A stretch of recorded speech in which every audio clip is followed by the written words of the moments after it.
I'm Pat, and I'm going to be doing problem 27, chapter 6 in Fundamentals of Physics, the 10th edition by Halliday. And, well, here I've already written down some information. I have the givens from the problem statement, the drawing that's shown, the additional information that's not necessarily numerical, or the figure, and then I also have some other stuff that we're going to be using that's going to help us along the way. So let's get right into it.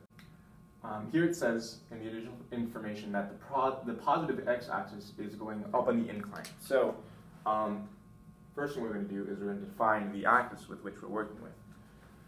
Because the x-axis is going positive incline, the y-axis has to be perpendicular to it and go this way. So we have the x and we have the little y. And that's just for reference. So we want to find the acceleration of A at 3 instances.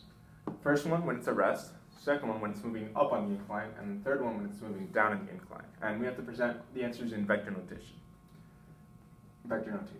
So let's start with the first one when it's at rest. So the first thing you want to do in any physics problem is draw a free body diagram. We have two objects right here, the A block and the B block. The A block on an incline and the B block is hanging. So we're going to need two different free body diagrams, and they're going to help each other out, and we're going to see that it connects very nicely. So for the B block, you only have two forces. You have the tension force right here, and then you also have the weight. So let's write that down. Weight of B. So if you would draw a free body diagram, you would just do the point representing the center of gravity, center of mass. Force right here, and this force right here. Tension force. And this is for B. And now for the A block, we're also going to have a tension force due to the pulley, and because of the way pulleys work, these tension forces will actually be the same because it's an ideal frictionless pulley. And then we also have the weight acting straight down from the object. We have the normal force acting perpendicular to the surface with which the object is touching. So we have this normal force right here. What do we label that? And then we have a friction force. So for the first part of the problem, we are finding it at rest, and so we can put the friction force whichever way we want. Let's put it opposite to the tension force, just for simplicity. So here we're going to have the center of gravity for the A block. Then we have the normal force acting in the y direction. We have the tension force in the positive x direction, and then we have this downward force of the weight. Now, this is where we're going to be using some of these. For the weight, because it's not on the defined axis with which we're going to be doing the rest of the problem, we actually have to split up into two components, the x component and the y component.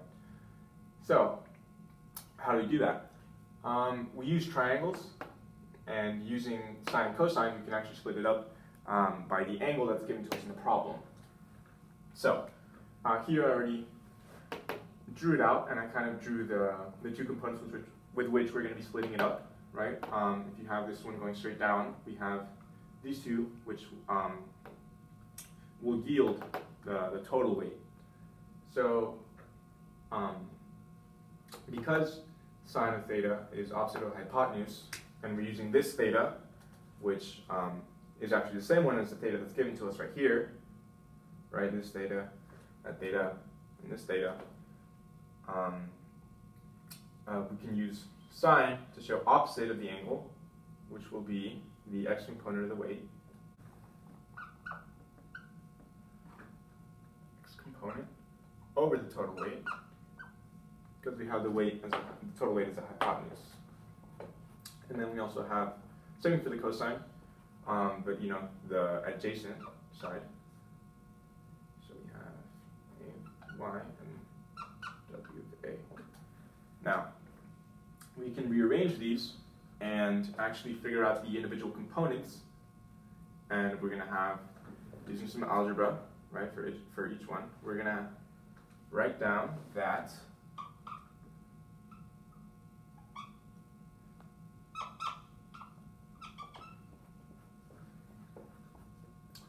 is equal to the sine of theta times the weight of a, and this one's going to be cosine of theta times the weight of a. And if you calculate these, weight of a is given, and then you can just find sine of 40 degrees, which is also given. You find that it's going to be 65.6 newtons. It's going to be 78.1 newtons.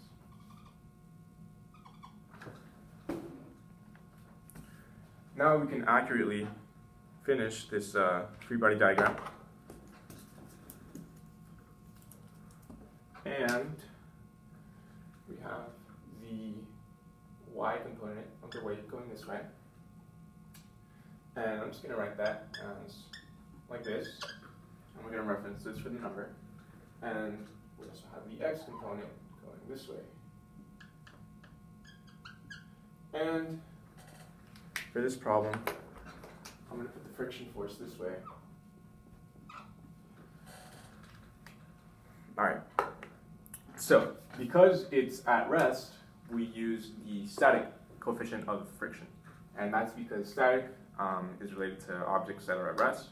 So, you have to make sure, and this is the important part when doing this specific problem, is you make sure that the mu of s is the one for static, so that's the one that you use.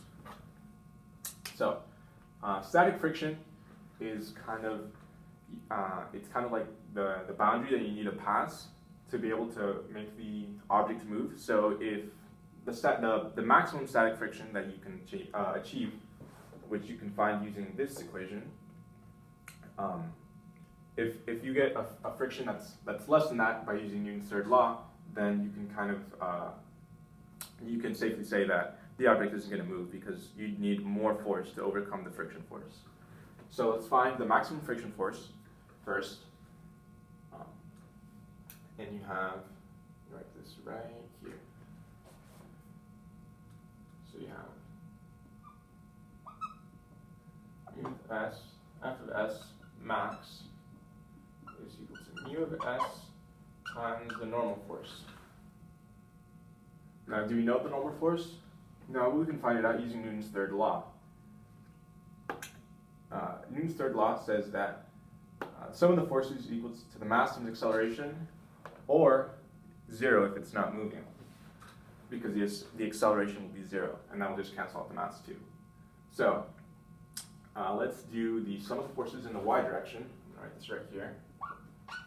Sum of the forces in the y direction is equal to 0. And we're saying it's 0 because the object isn't actually accelerating or moving in the y direction, right? It's staying on the incline.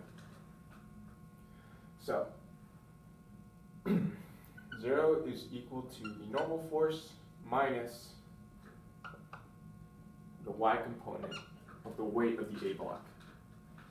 Using algebra, you can easily, change it to say that the normal force is equal to the weight of the A block, the y component. So, we actually have the normal force because we figured it out right here, and they're the same. So we can plug this in here and get the coefficient of static friction that's given to us in the problem, and we find that the max is 0.56 times, that is 78.1 newtons. So the maximum friction force that's possible due to the weight of the block is 43.68 newtons. 43.68 newtons. So basically, if we do Newton's third law in the x direction and we find that the friction force is less than that, then the magnitude is less than that, then we can say, well, we can definitively say that the object is at rest. So let's do that. Let's set up Newton's third law in the x direction. Let's do sum of the forces in the x.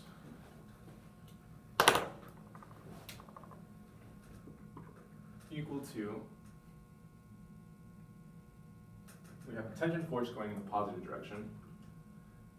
We have the weight going opposite to the positive direction, so the negative direction.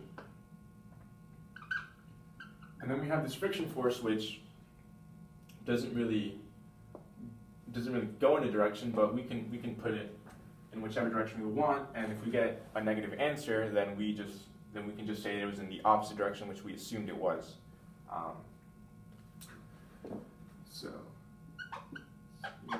And this will be theoretical, not the max. There's a difference between these two. So it's at rest. Let's say it's going 0, right? If we're assuming it's going to stay at rest.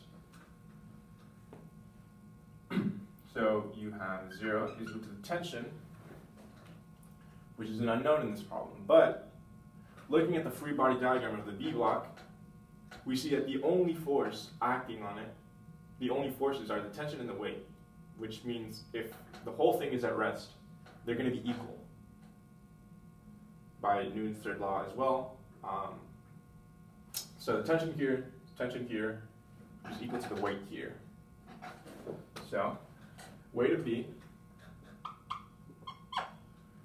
minus weight of A, x component, minus F of S. Now I'm just going to write down the numbers. And we have weight of B is 32 newtons.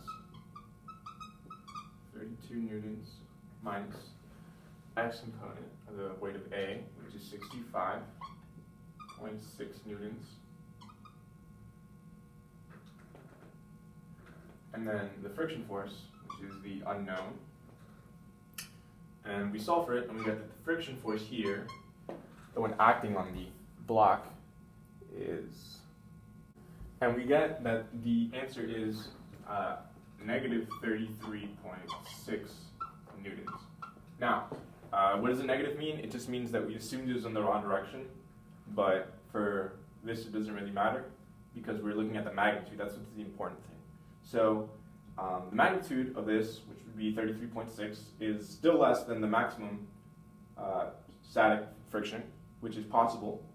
So we say that the object is at rest, it's not going to accelerate. So for this one, the acceleration is equal to 0 meters per second. Now, how do we write that in unit vector notation? It's not moving in any direction, so you can just say it like that. Or you can write out acceleration is at rest. Acceleration equals to 0, the object is at rest. It's going to remain at rest. There's a lot of ways to write it. So we're done with that part of the problem. Let's go on to the next one.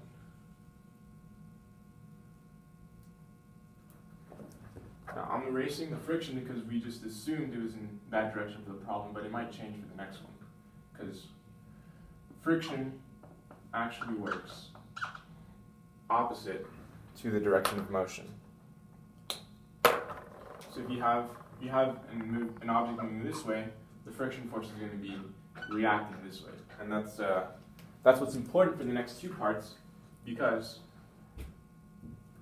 for this part that we're working on, where it's moving up on the incline, that means the friction force has to be this way. It's going to be the weight. Next, this is going to be the friction force for this problem. Now, this part of the question is considerably easier because we don't have to find the maximum friction. That's only for static. Since we already know it's moving, we have to use the kinetic coefficient of friction. kinetic meaning moving. So let's do that. Let's do Newton's third law. Sum of forces in the x direction is equal to the mass times acceleration is equal to tension minus the weight, x component, minus the friction force, because like in the problem it's reacting opposite to the motion if it's moving up. So we see we have two unknowns here. We have the mass and we have the friction force, but we can actually find the mass because we have the weight, and weight is a force, and it's just the mass times the acceleration. The acceleration being gravity, which I have written down right here. So something tricky that's in this problem is that because you're dealing with the A block so much, you might just forget the B block, but you have to include it because it's being moved by it's everything that's being accelerated. So that includes both blocks. So let's find out the mass, and we have that the mass is both weights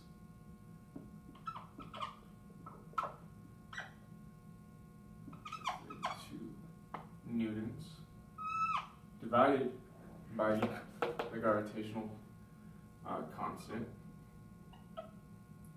meters per second squared. Now you can look at the units, and when you break down newtons and divide it by meters per second squared, you're going to get kilograms, so that works out nicely. And you get that the mass is 13.7 kilograms. So we have the mass now, and now friction force. We use this equation, and remember, this is kinetic friction. Write that down right there. So we use this decimal instead of the one above it because it's in motion. Just want to reiterate that. Coefficient of friction times normal force, which we figured out before. 78.1 newtons. Alright, so we get the answer to be 19.5 newtons. Now we can easily plug it in, and one way I like to do it is actually move all the knowns to one side and your known to the other side. That way you can just plug into your calculator really quick without having to do any extra math. So if we look at this equation, right, from this part, we can literally just divide the mass right here, cancel it out there, and then divide it over here, and that's going to be the same. So we have the acceleration is equal to the tension force, which we figured out is the weight of B. Tension force equal to the weight of B minus the weight of A, well, the x in front of the weight of A, and then minus friction force all over the mass.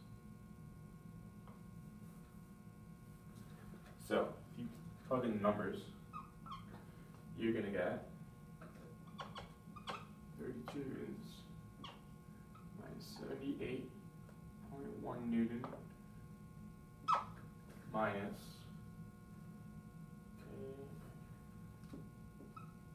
19.5 newtons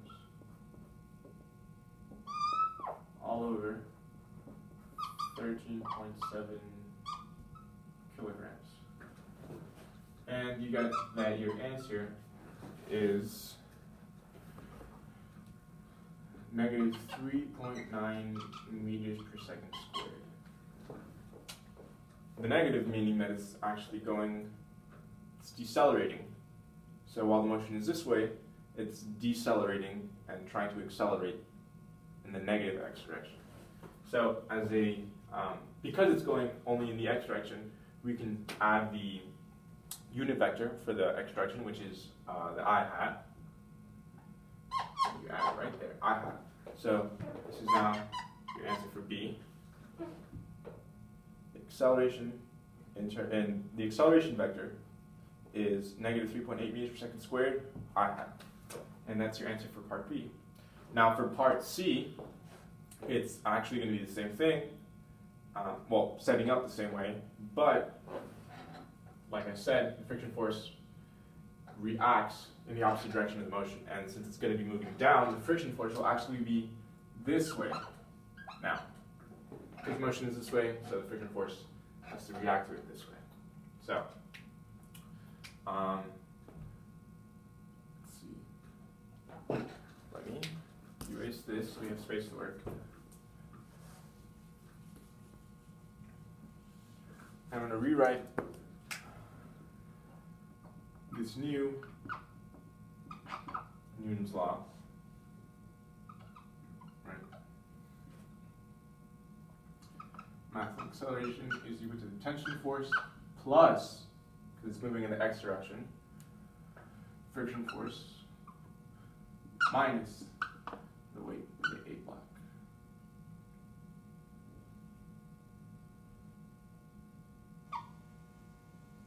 In the x direction, yes. So, do the same thing, divide by the mass, and now we have the acceleration is equal to the tension, which is just the weight of the B block, plus the friction force, which is going to be the same thing that we figured out before, and it was 19.5.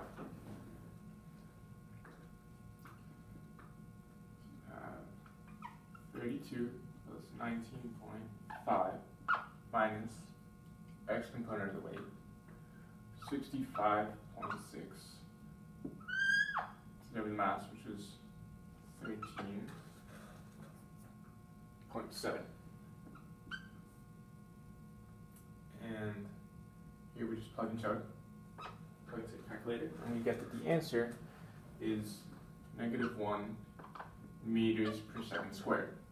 And you do the same thing. It's only acting in the x direction, so we can just write that the unit vector of A, or the acceleration vector, rather, is -1 meters per second squared I hat. And that is this problem solved.